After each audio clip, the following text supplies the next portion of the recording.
रथवा खड़ा भइल गौआ के आरी तैयारी कुछ पहिल नहीं। नमस्कार दोस्तों, स्वागत है आपका द भोजी बूड अपडेट में। दोस्तों, इस वीडियो में हम बात करेंगे खेसारी लाल यादव का नए देवी गीत यहाँ पूजा हो रही है के बारे में।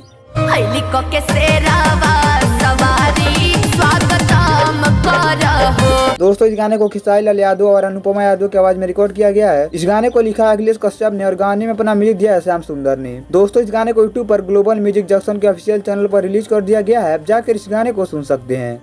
तो जैसे हो रही हाला। दोस्तों, बात करें इस गाने के बारे में तो गाना काफी बेहतरीन सॉन्ग है और आपको एक बार इस गाने को जरूर सुनना चाहिए। और दोस्तों, यदि आपने खेसारी लाल यादव का इस नए देवी गीत को सुन लिया है तो आप हमें कमेंट बॉक्स में बताएं कि यह गाना आपको कैसा लगा। मजा आया और मैं ये जो मजा है हिंदुस्तान के हर व्यक्ति को देना चाहता हूँ। और दोस्तों, भोजपुरी के ऐसे ही लेटेस्ट अपडेट पाने के लिए बने रहिए हमारे चैनल द भोजी बूड अपडेट के साथ। और वीडियो पसंद आए तो लाइक कीजिए, शेयर कीजिए और साथ ही हमारे YouTube channel the Bhoji बूड update को सब्सक्राइब कीजिए। मिलते हैं अगले वीडियो में।